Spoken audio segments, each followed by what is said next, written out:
Welcome to those who are attending in person and welcome to those who are attending virtually. Announcements today.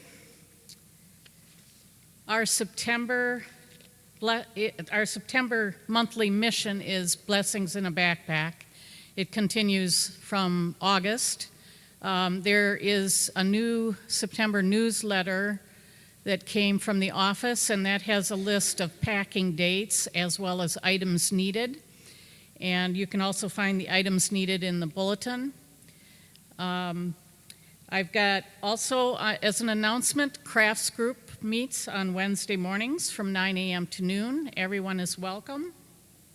Our next band book club is Not All Boys Will Be Blue by George Johnson.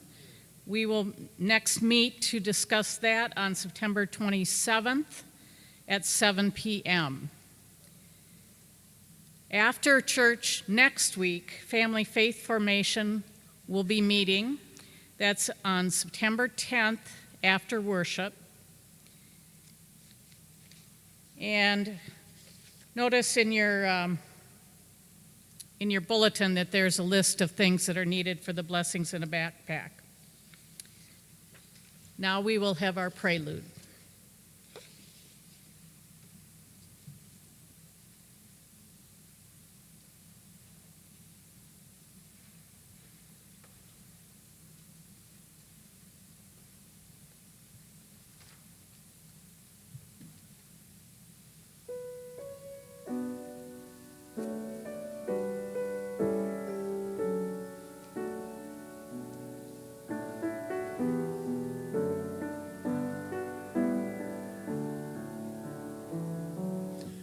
O God, you search me and you know me. All my thoughts lie open to your gaze. When I walk or lie down, you are before me. Ever the maker or keeper of my days.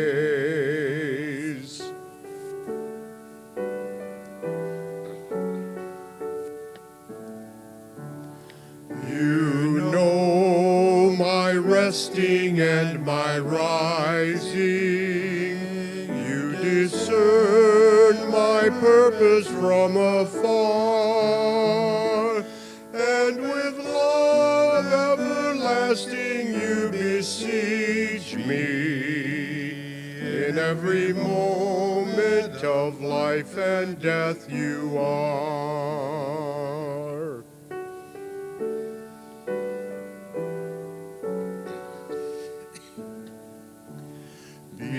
Before a word is on my tongue, Lord, you have known its meaning through and through.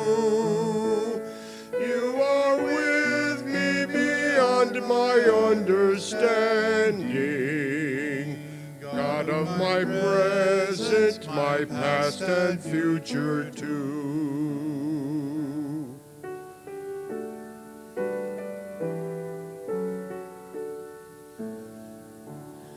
Although your spirit is upon me, still I search for shelter from your light. There is nowhere on earth I can escape you. Even the darkness is radiant in your sight.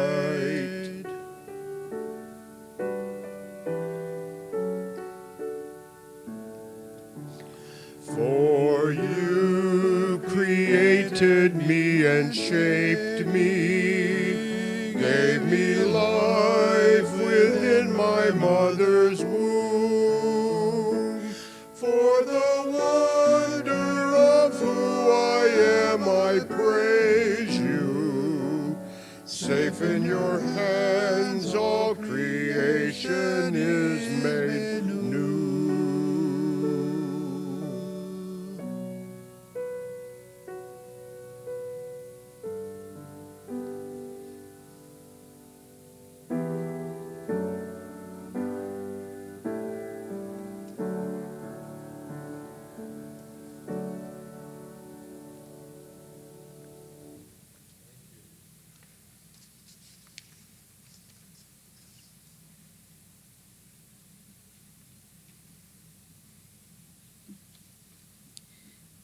Please join me for the call to worship.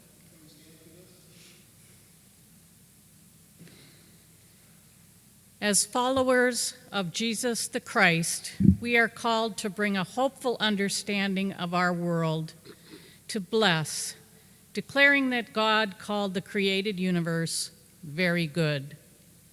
We are called to bring this hope in God with us wherever we go, declaring that God makes all things new again. Jesus taught that we should love God and love one another. So let us join together in our love of God to worship and give thanks. We are here to encounter you, O God. Our opening hymn is Praise to the Lord the Almighty, number 26 in the hymnal.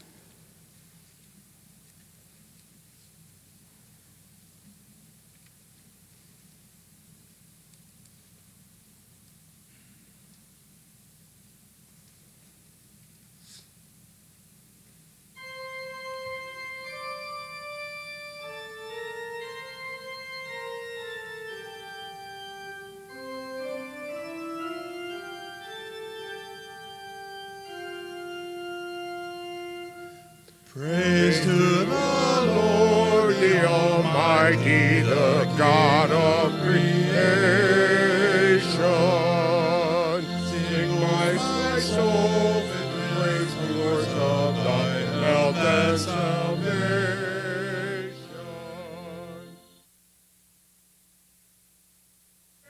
Now to God's temple draw near. Join me in glad adoration.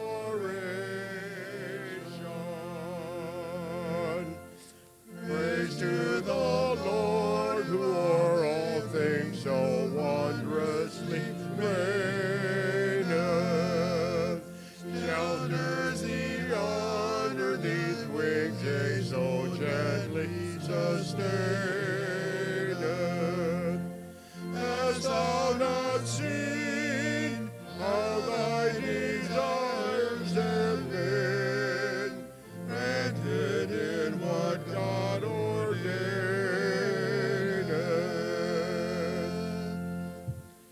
Praise to the Lord, who doth prosper thy work and defend thee. Surely thy goodness and mercy daily attend thee. Honor on you, what the Almighty can do. Oh, with great love doth befriend thee.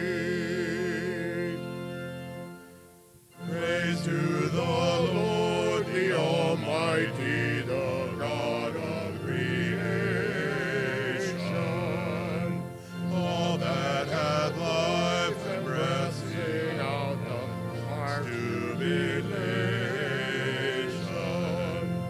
Let the Amen sound from God's people again, joining in glad adoration.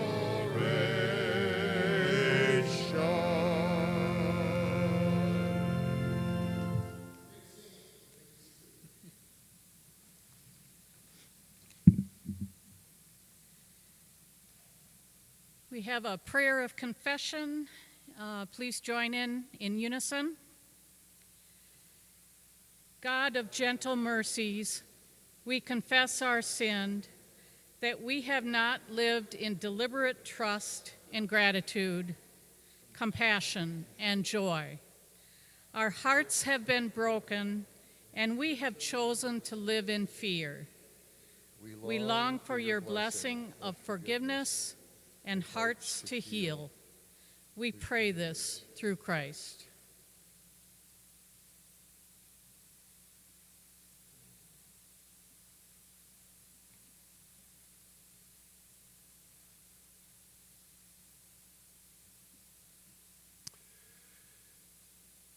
It is good to confess. It is good to come clean with the God who, the choir reminded us, knows our thoughts anyway.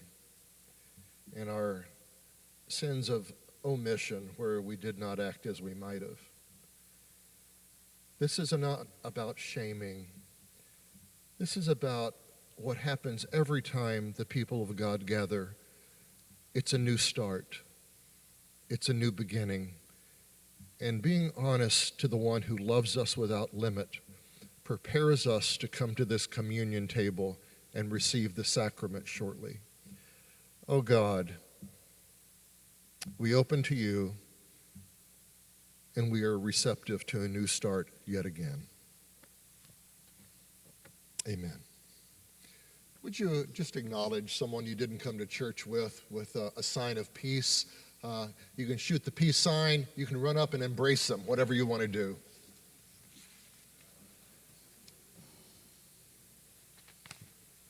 Peace. Hi. I'd love for the young and young at heart to come up and sit with me for a minute for the story for all generations.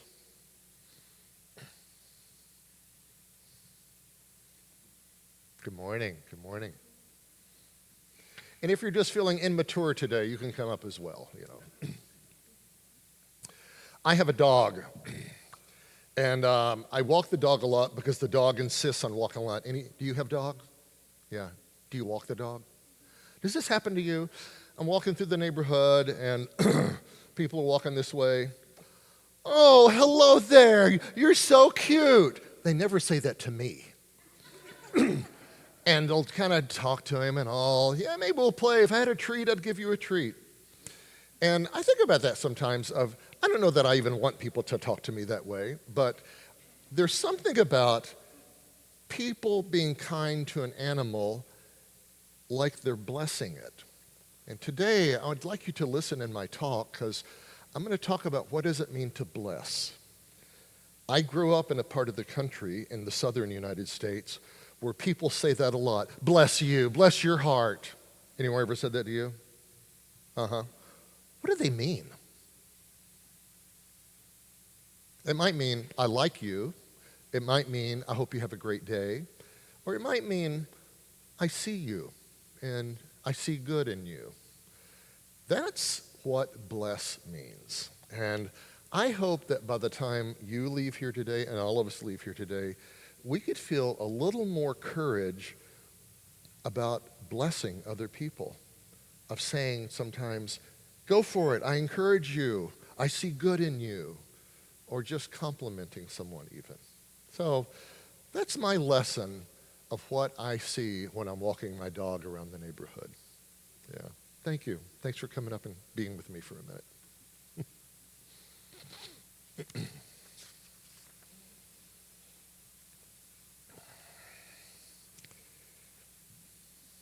We have two scriptures today.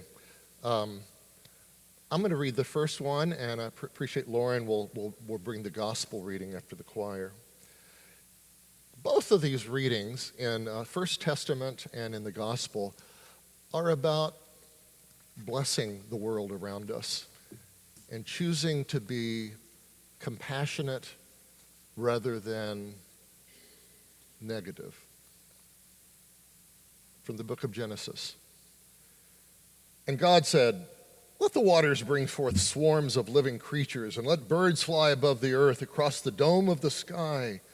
So God created the great sea monsters and every living creature that moves, of every kind with which the waters swarm, and every winged bird of every kind. And God saw that it was good. God made the wild animals of the earth of every kind, and the cattle of every kind, and everything that creeps upon the ground of every kind. And God saw that it was good.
times. Praise shall be always be on my lips. My soul shall glory in the Lord. For God has been so good to me. Taste and see the goodness of the Lord. Oh, taste and see the goodness of the Lord, of the Lord.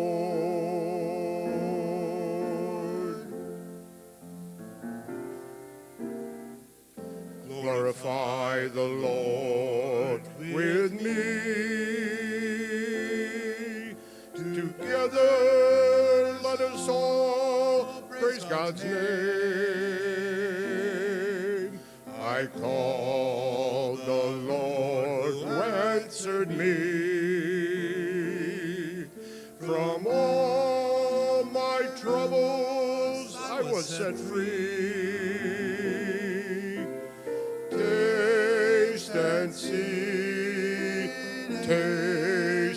see the goodness of the Lord.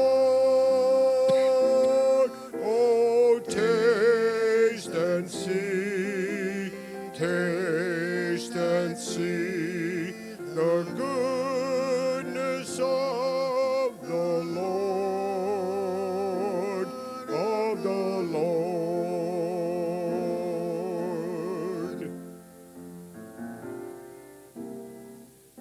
Worship the Lord, all you people. You'll not for nothing if you ask.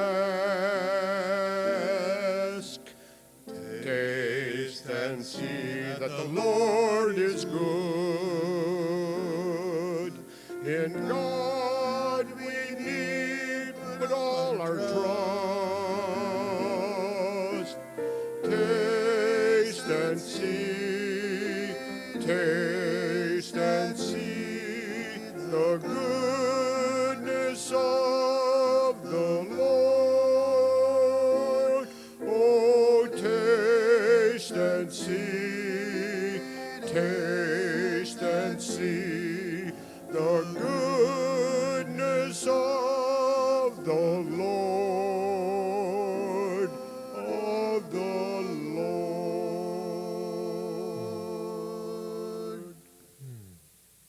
Thank you.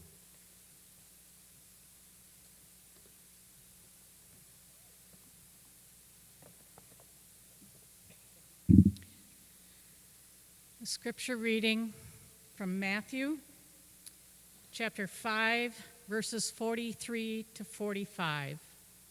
This is the Common English Bible. You have heard that it was said, "You must love your neighbor and hate your enemy."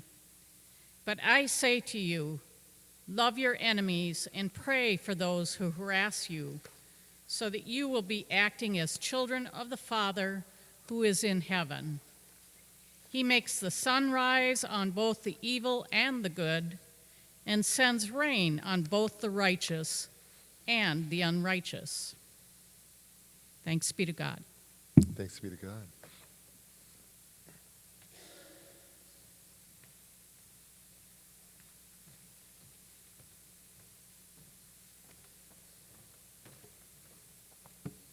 Good morning again.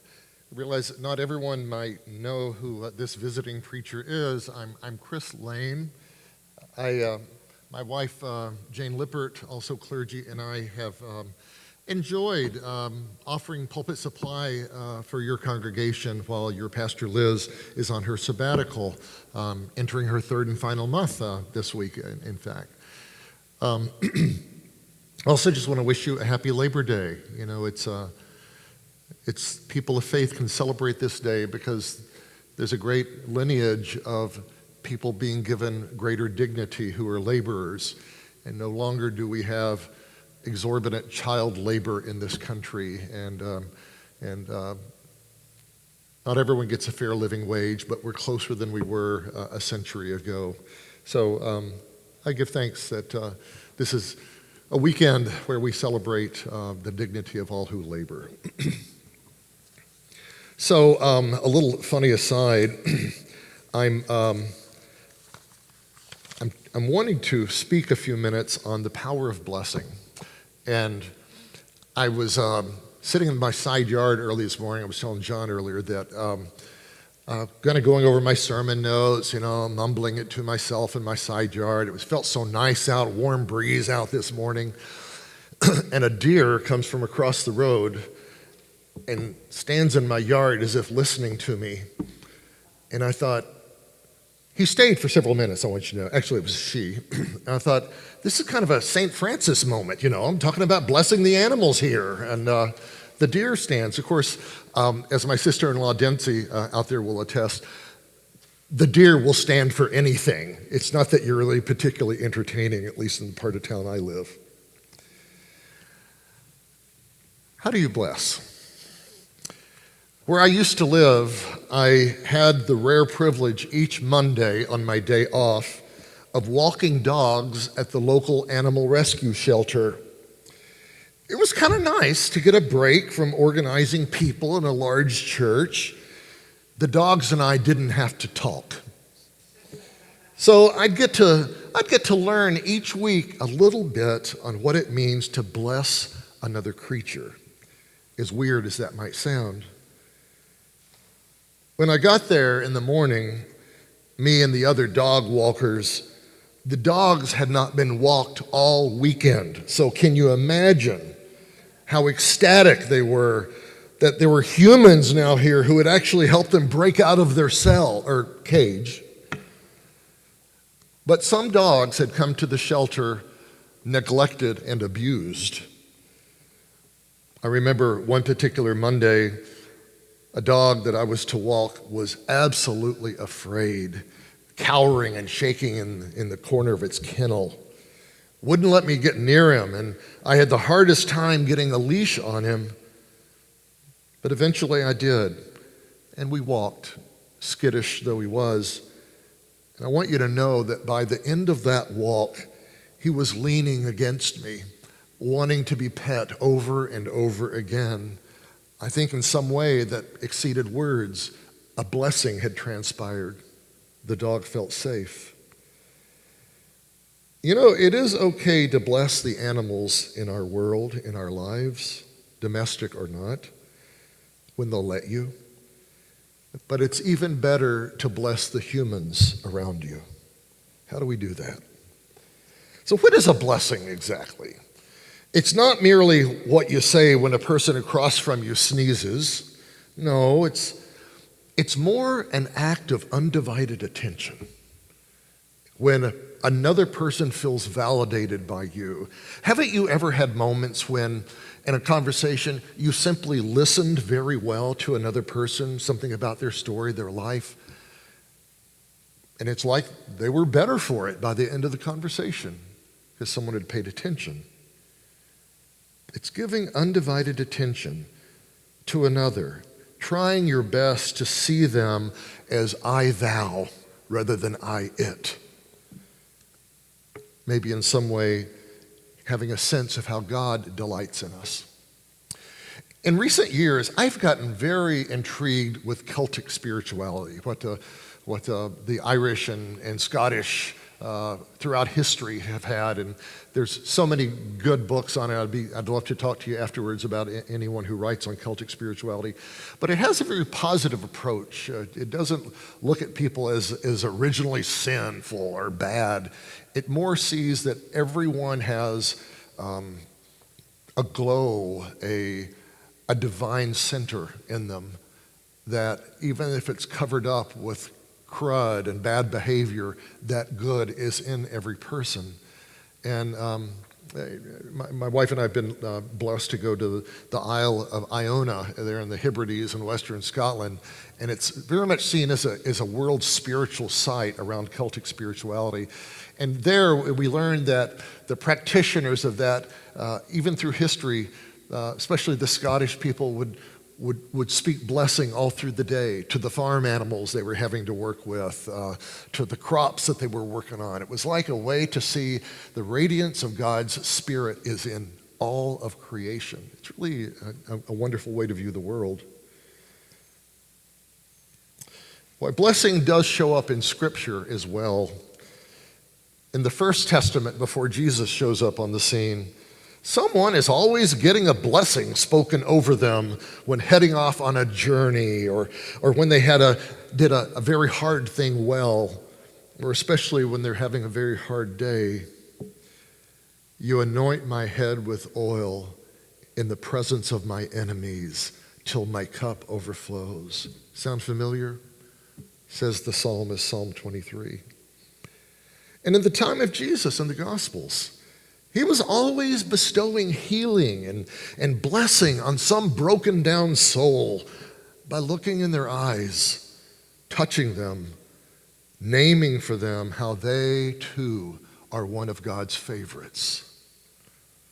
For after all, God does look down on all God's creatures, says Genesis that we heard from this morning, and sees the possibilities, sees who we may become, and says, behold, it is good. We could use some more positive energy in our spirituality, I think, in general. I love the work of Gary Smalley and John Trent. They're a couple of therapist counselors who researched everywhere in Scripture where anything that smacks of blessing is being said or communicated, where it's being bestowed from one person to another. Now, all of you here have the power to bless other creatures, both the two-legged and four-legged kind. It's not just the purview of the clergy.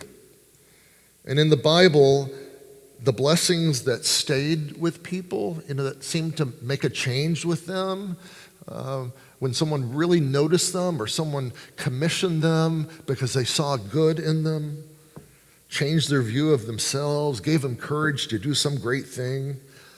Those blessings seem to have something in common, so says these researchers.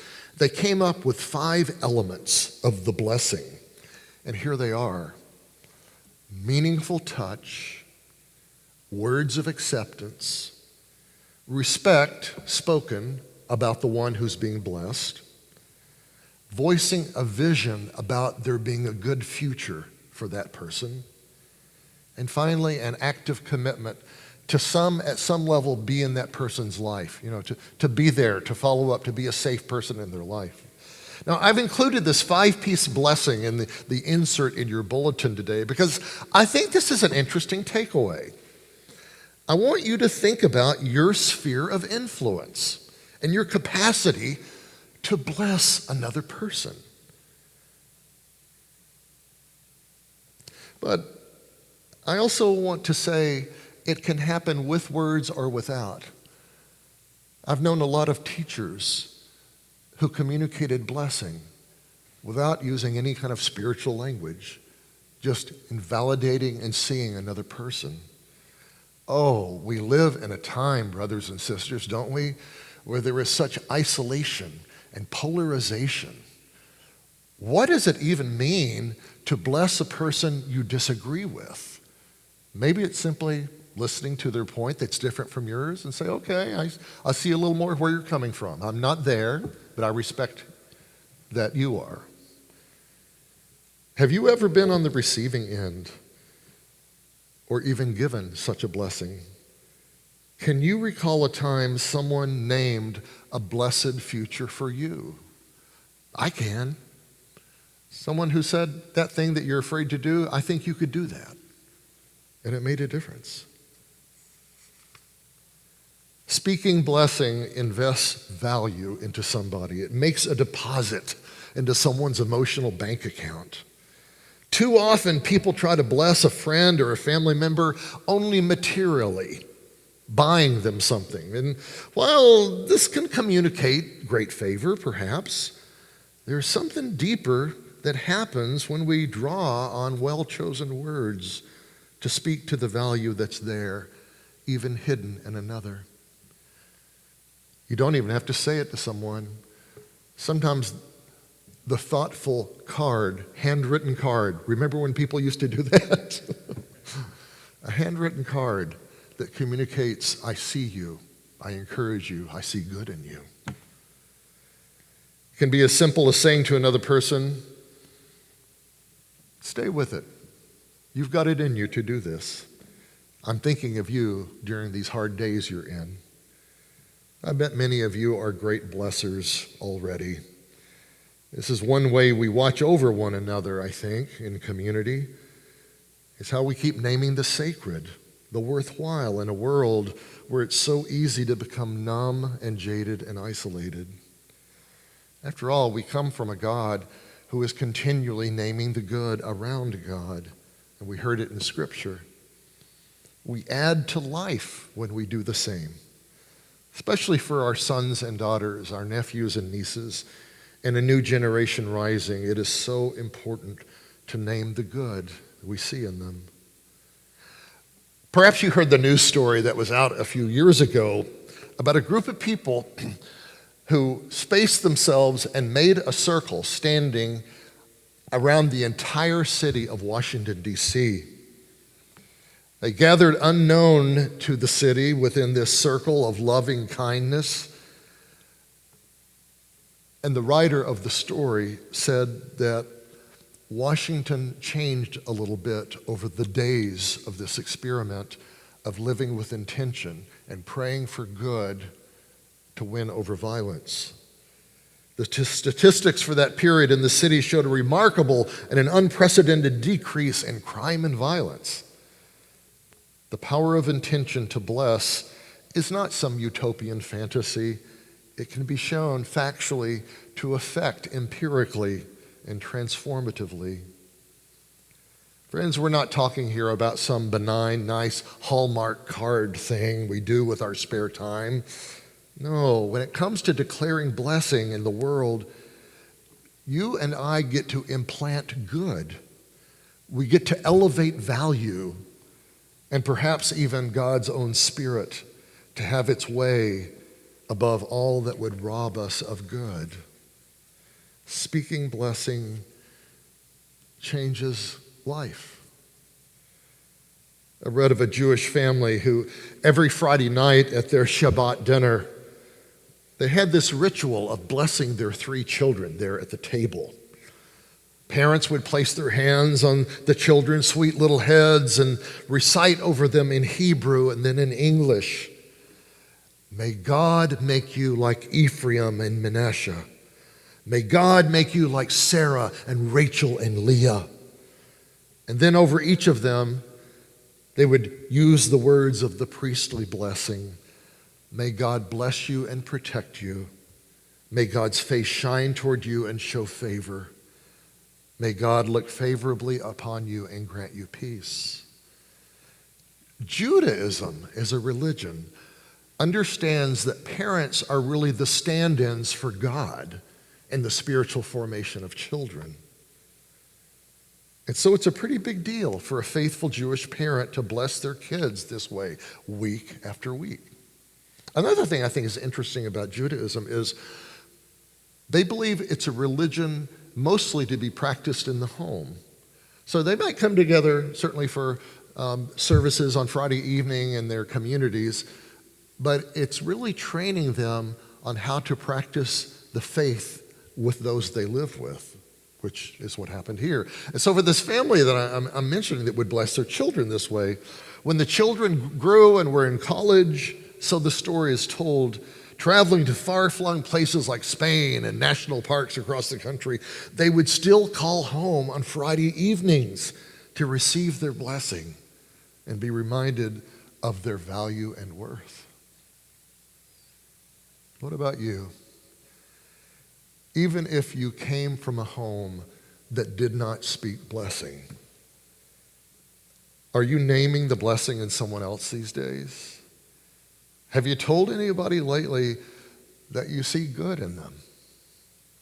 That you respect them in ways that have nothing to do with what they produce or accomplish on their job? It's a tough world out there.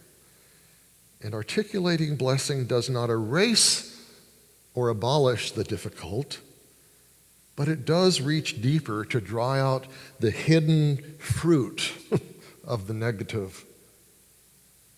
The old patterns do not evaporate when you bless somebody, but it can transform them under the persuasion of the soul seeing its worth.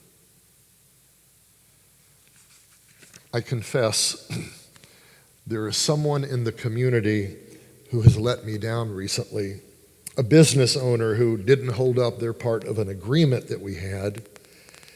It really had me fuming for a while, and I realized when I was preparing this message today of how this is kind of a little sore, a stone in my shoe, if you will. But I came across a form of prayer that is meant to bless our adversaries, and I wanted to share it with you.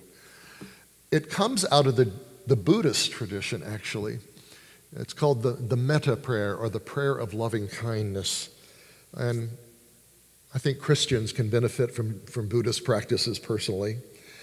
But I want to tell you a little bit about it. It begins, it's a simple thing. It begins with being still, calming your mind, removing distractions, maybe lighting a candle to help you pay attention. And then focus on saying to yourself, may I be open to joy. May I be healthy and whole. May I be at peace. May I be safe. Those four things. And then after hearing that maybe even that's what God is saying to you, blessing you as you bless yourself, you then think of someone who you are really close to, who you love, who you care for, your inner circle, and you say it about them. May he or she be open to joy.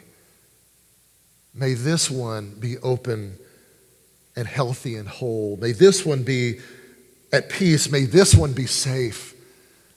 So you've gone from yourself to someone you really care about, and then just think of someone neutral. You don't have a positive or negative thought about it. Maybe, I always go to the same checkout at the grocery store, and I'm thinking about that person who probably works real hard. I'm speaking about them. I don't even know their name. May this person be safe. May this person be open to joy. May this person be healthy and whole. And then, here's the clincher for me. You say it to someone you have some negative energy and charge about. In my case, person in the community I feel like has not dealt with me well. And I've come to say it about this person a lot of times over the last 2 weeks. May this person and his family be safe. May they be open to joy. May they be whole and healthy. I think this is at the heart of what Jesus is saying in the gospel about don't return evil for evil. Find a way to even bless your adversaries in this world. I can't tell you that the story has turned out hunky-dory, but I can tell you I'm not losing sleep over it. And if when I encounter this person again, I don't think I will be saddled with this grudge, but I'll be open to maybe there's another way to work this out. I'm trying to be candid with you here because the preacher is working on this stuff as much as any of you who sit in the pew. It is our work. It's our work in this life as spiritual people. And this world very much needs the encounter of blessing rather than grudges.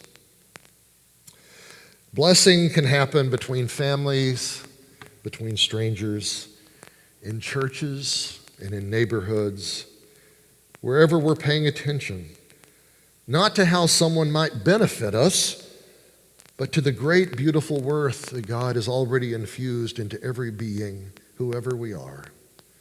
So, friends, for the sake of the world, speak blessing to someone this week. Amen.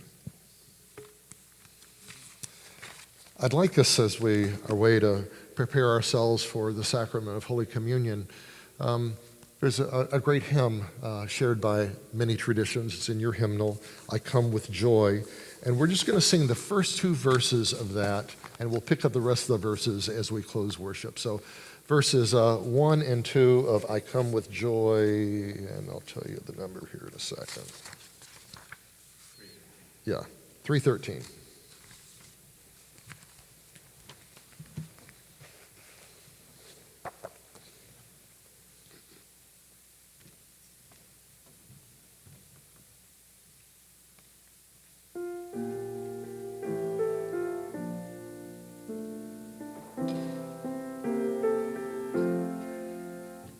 I come with joy, a child of God, forgiven, loved, and free.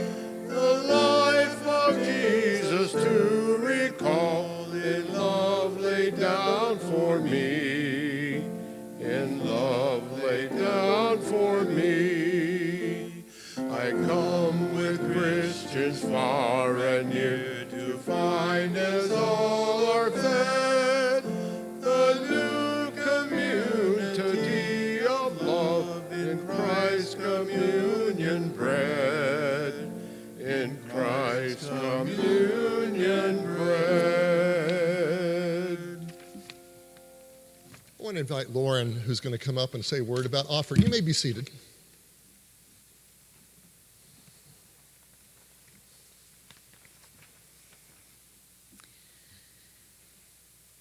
Everyone is a blessing to our church.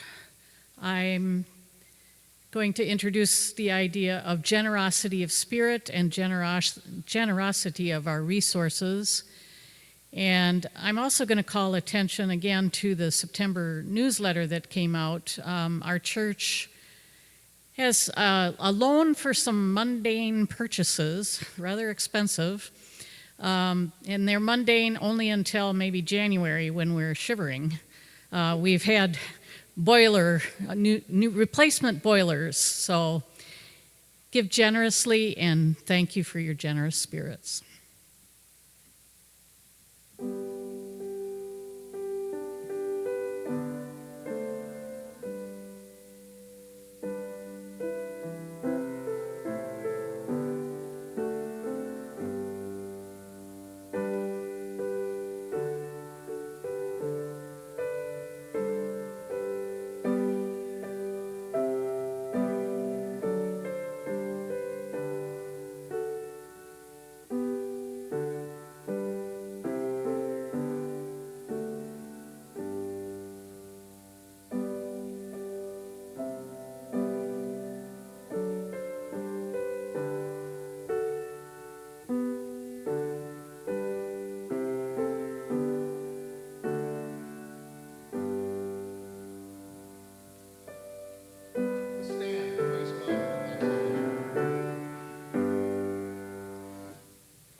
Together, let us pray. We place on your table, Lord, our gifts. May they be used in ways that offer witness to our commitment to follow you in our discipleship. As we have remembered you, we ask that these gifts might also remember us to unite all our gifts to build community in this place, this city, this world of yours. Amen. Please be seated. I also want to commend you on your stewardship. I notice as you look at the figures of what's being given to date, you're staying right there with what your commitments are and the needs of the church. We're going to say some words together to kind of prepare us for this symbolic meal, this tactile thing we do as Christians that we can taste, that's a reminder that the energy of Christ goes with us. You see the unison prayer of consecration. Would you join me in this? Life-giving God, we ask that you bless all that is communion, but especially what we take into our body and spirit today, so we can have a keen eye to bless others.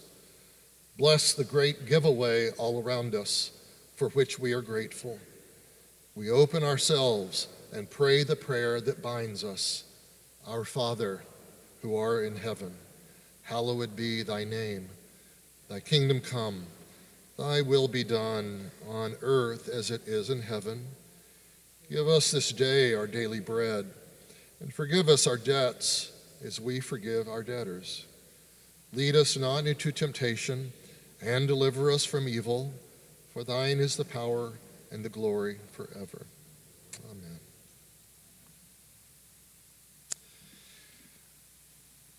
On the night that he gave himself up for us and chose not to return evil for evil, but even in that hard day to be compassionate, Jesus the Christ met with friends at table. And at some point in the meal, he took the bread they were sharing, and he paused and he gave thanks to you, the Creator, God. And he said to all those around him, for this meal, this is not mere bread, but it is a symbol of me, of my body broken. But in its brokenness, there will be wholeness and redemption to the world. As often as you eat this bread, do it in remembrance of me. Again, he took the wine that was at the table. And we have juice as well as wine. And he paused and gave thanks to you again, O God, Creator. And he said, for this meal, this is not merely wine, it is the cup of salvation. It is the cup of the new covenant that even as my life force is spilled out, it will be for the redemption and wholeness of the world. For as often as you drink of this cup, do it and remember me.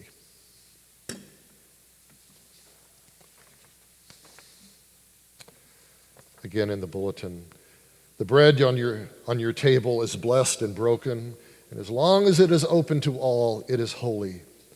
Sharing your love, we will never be hungry. The cup on your table is blessed and poured like overflowing tears of joy. Drinking in your spirit, we will never die of thirst. And now let's share the elements. And I would like to ask the communion stewards to come forward and see that all are served.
partake?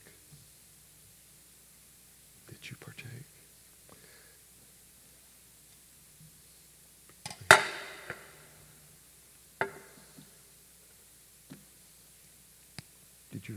Did you partake in the drink, please? However you want to partake. Thanks be to God, the body and blood of our Lord given for us. Eat and drink and know that the Lord is good.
Setting all captives free.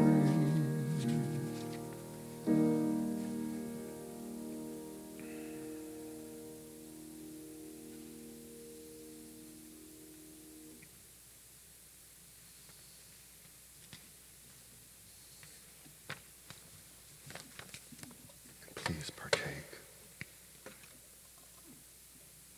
Bless you and thank you for your help.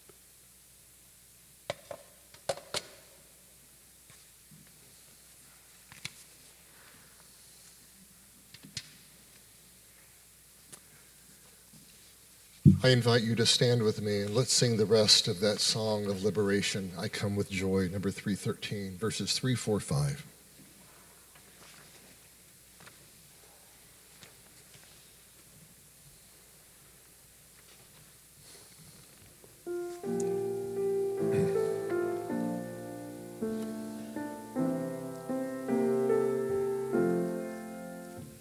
As Christ breaks bread and bids us share each proud division ends. The love that made us makes us one, and strangers now are friends.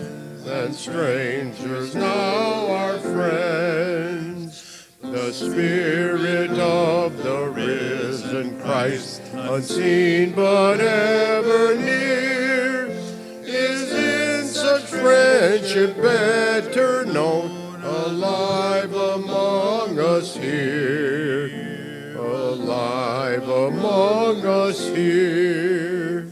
Together met, together bound by all that God has done, we'll go with joy to give the world the love that makes us one. The love that makes us one. Before our dismissal blessing, responsive in a moment, I want to say that I have a book here that Buddhist prayer, the metta prayer of loving kindness is in, that I spoke of in my message, and I would be so glad to loan it out to anyone who wants to see it. This book is just full of great prayer ideas. I'll be downstairs as you UCC folks ruin your lunch with a piece of cake, and I'll be glad to get it to you there. Let's send each other out with this blessing. Holy God, you've graciously accepted us as living members of your Son, our Savior, Jesus Christ, and you have fed us with spiritual food and the sacrament of communion. So, send us now into the world to bless both friend and adversary, and grant us the courage to love and serve you with gladness and singleness of heart through Christ our Lord. My last word, can I just leave you with the great words from the psalm? The Lord bless you and keep you. The Lord's face shine upon you and be gracious to you. May the very countenance of God go before you, and may you know it. from this day forward. Amen.